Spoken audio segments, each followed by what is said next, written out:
আসসালামু আলাইকুম রহমতুল্লাহ। আপনারা দীর্ঘ ৩৩ বছর পর জাহাঙ্গীরনগর বিশ্ববিদ্যালয় কেন্দ্রীয় শিক্ষার্থী সংসদ জাকসু নির্বাচন অনুষ্ঠিত হয়েছে।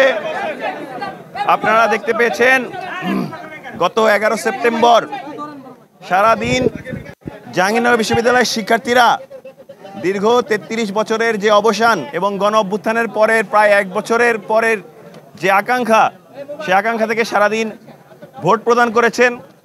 প্রায় ৭০% ভোট কাস্ট হয়েছে এবং গত ৩ দিন ম্যানুয়ালি ভোট গণনা কার্যক্রম শেষে শিক্ষার্থীরা যে রায় দিয়েছে, এই ক্যাম্পাসের হাজার হাজার শিক্ষার্থী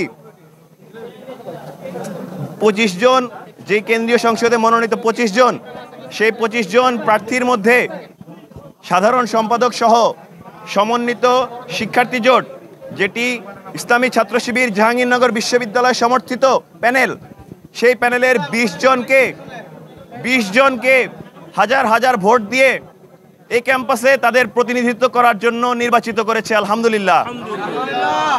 আমরা মনে করি তাদের এই ভোট প্রদানের দ্বারা আমাদেরকে নির্বাচিত করা, এটি আমাদের কোনো উৎফুল্ল হওয়া, আমাদের ব্যক্তিগত ভোগবাদী মানসিকতার বহিঃপ্রকাশ ঘটানোর কোনো জায়গা নয়।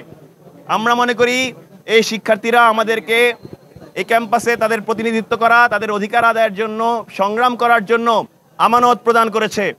আমরা এই আমানতের ভার যেদিন যথাযথভাবে বাস্তবায়ন করতে পারবো এবং বাস্তবায়ন করার দ্বারা আমরা এই দায়িত্ব থেকে অব্যাহতি গ্রহণ করব, সেদিন আমরা মনে করব আমরা এই জয়লাভ করতে পেরেছি। আমরা আশা রাখছি বিশ্ববিদ্যালয়ের শিক্ষার্থীরা আমাদেরকে সহযোগিতা করবে।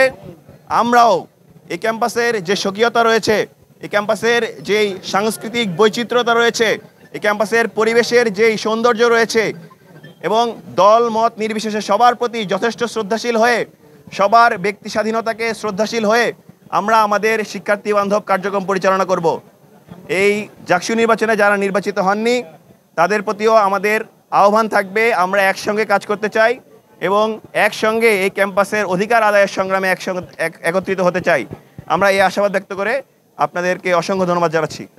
কেন্দ্রীয় মসজিদে শুকরানা সিজদা এবং একই সাথে শুকরানা যে দোয়া মাহফিল, আমরা দোয়া মাহফিল অনুষ্ঠিত করব। আপনাদের সবাইকে আমাদের বিশ্ববিদ্যালয় কেন্দ্রীয় মসজিদে আমন্ত্রণ জানাচ্ছি।